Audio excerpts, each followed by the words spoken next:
So political analyst Moeletsi Mbeki is actually interpreting the GNU as an alternative form of system or a form of government that is actually heralding the end of nationalism in South Africa. Let's listen to how he breaks down and interprets the government of national unity as a new system of government in South Africa. And I'll be back for some really interesting analysis on an article he actually wrote that South Africa is at its end of nationalism and that this is the beginning of democracy in South Africa. You say this particular journey away from nationalism started on the 30th of June when the president announced that cabinet.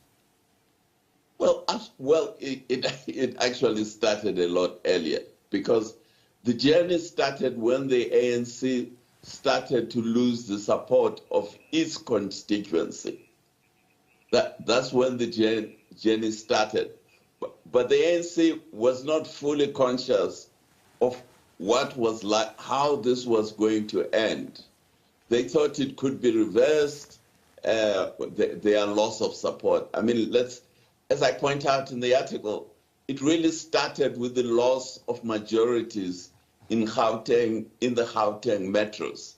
The heart of the society of South Africa is Gauteng. That's the heart of our economy, is the heart of our arts and culture, is the heart of our sports, is the heart of our mining industry. So that's the reality of the situation. Now, when you, as the ruling party, start losing the support of the economy in the heart of your country, you have to realize that things are going to change. I don't think the ANC realized. So they start with the policies that were leading to them to lose the support of this critical population in Gauteng, which is the African working class primarily, because that's where they are. And they are the majority of the people, of the populations in the metros. So the ANC didn't see this. Anyway, like all disasters, they come slowly, and then suddenly it happens. And that's what happened. And then suddenly on Sunday, the president had to acknowledge that they are no longer in power. And what of those, Mr. Mbeki, that say what we've seen now is something that will continue on, that we're never going to see single-party dominance beyond this point of these elections? Well, I wouldn't go that far. The reality is that South Africa is at the beginning of its democracy road. And as I try to point out in the article, we have so far really been dominated by middle-class parties. They are the ones who have been running the country. But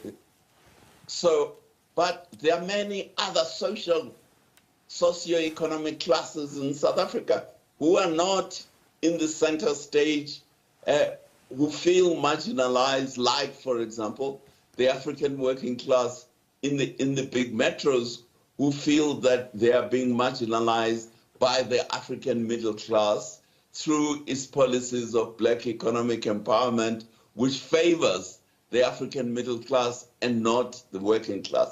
So we're at the beginning of the democracy road in South Africa. It's too early to say there will be no single party dominance. There will be new political parties. Just to give you an example, in 2011, COSATU conducted an opinion poll amongst its shop stewards. And its shop stewards, nearly 70% of them, said that COSATU should form a Labour Party. Now, if COSATU had formed the Labour Party in 2011, we would be sitting with a very different political environment today. But the leadership of COSATU didn't implement that request from their members. So, but will it come in 5 years' time, in 10 years' time? Nobody can say, but there are social classes in South Africa who are not represented. For example, the largest single social group in South Africa are the poor, which Stats SA classify as the unemployed, and underclass. That is the official classification. They are nearly 50% of the population of South Africa. Where is their government? Where is their political party? They may vote for all these other political parties, but they are not their political parties.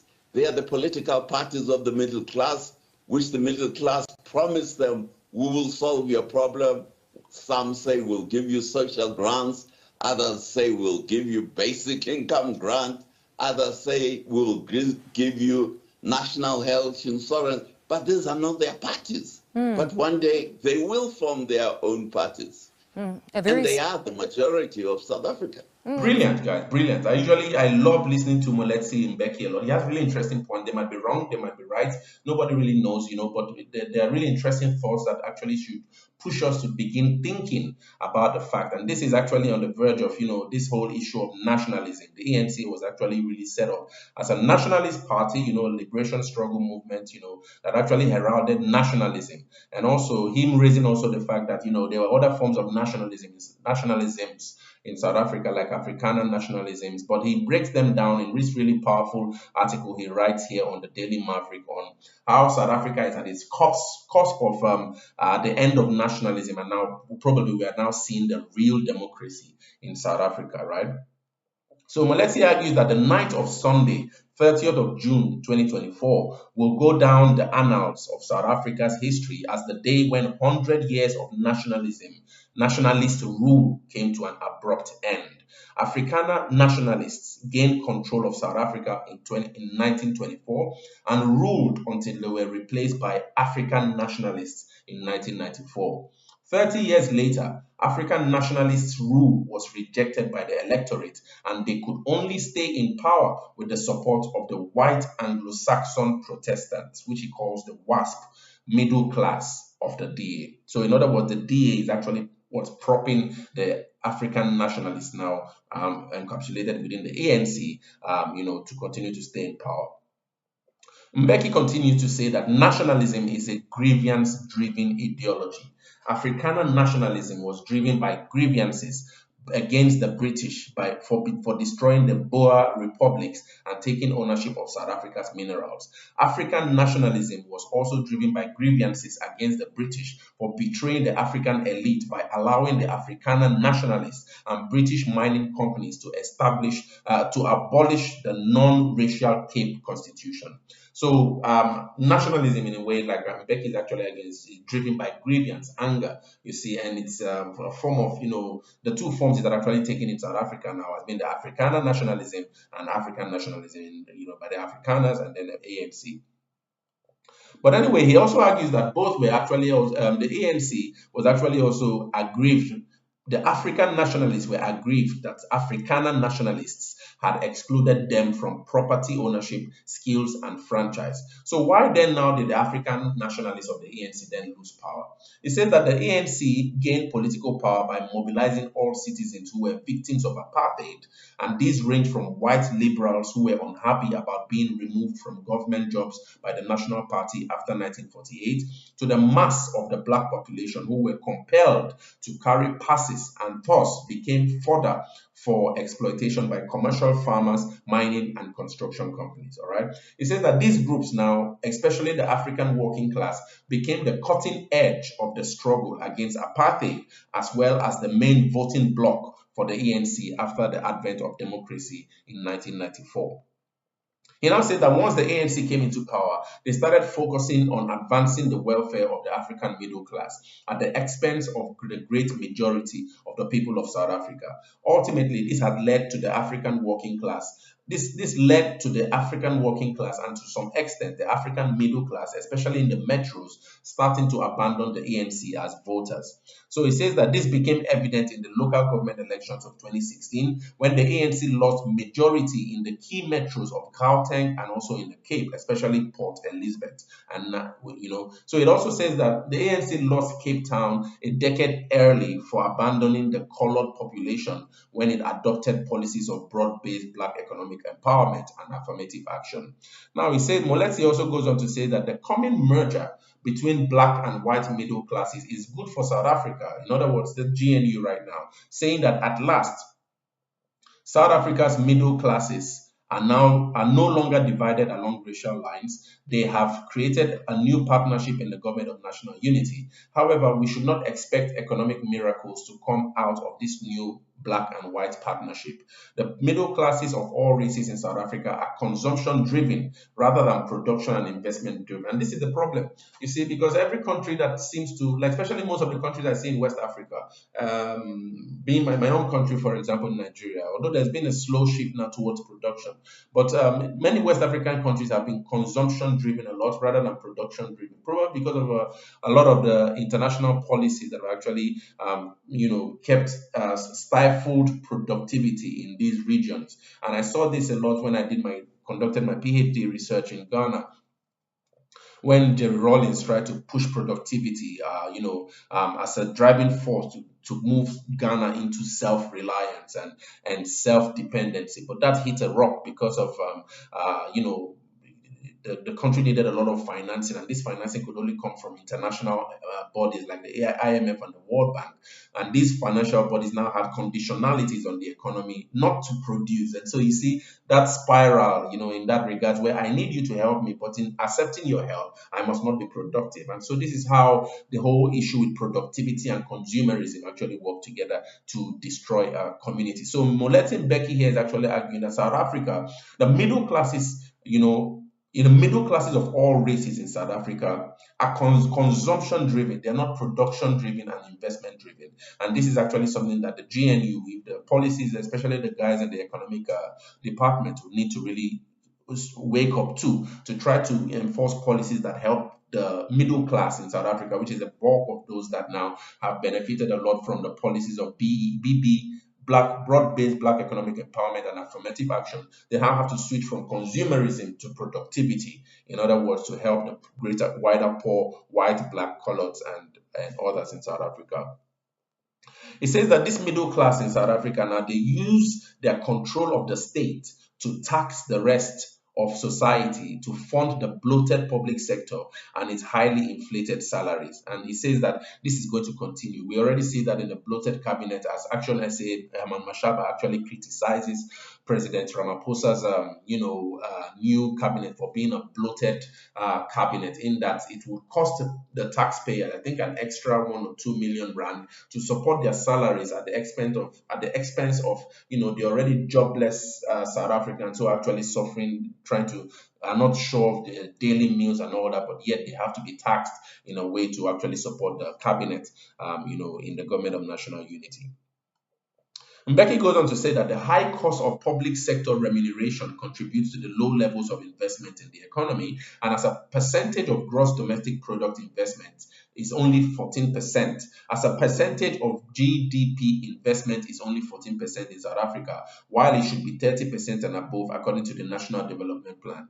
So it says that this actually explains why there's a high level of unemployment in South Africa, as well as a high dependence on South African households, on social welfare, right? So in other words, this is Mbeki now explaining that, the high cost of public sector remuneration, that's the support of the public sector by these taxes to really bolster up the cabinet and the public sector anyway, has led now to low levels of investment in the economy. So according to a percentage of the GDP, investment in South Africa now is 14% of GDP rather than being 30% and above, right, according to the National Development Plan. And so this is one of the reasons why there's a lot of underdevelopment or unemployment in South Africa. So anyway, he's arguing that the merger of the black and white middle class in the government of national unity would continue with the economy of consumption and stagnation. This is his own prediction.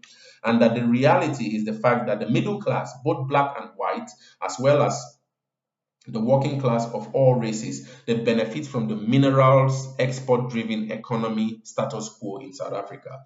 Only the capitalists and the poor do not as the stagnant economy works again. He says that only the capitalists and the poor do not benefit from this mineral export driven economic status quo in South Africa because the economy works against their interests. So the capitalists, right, who actually have been blamed for being the ones who are actually benefiting from all the wealth of South Africa, Mbeki now is arguing that the capitalists and the poor are the two sections or the two groups of the South African populace who do not benefit from the minerals export driven economy, benefits of that minerals exports, right? Because the policies of South Africa work against their favor, it works against the capitalists and the poor.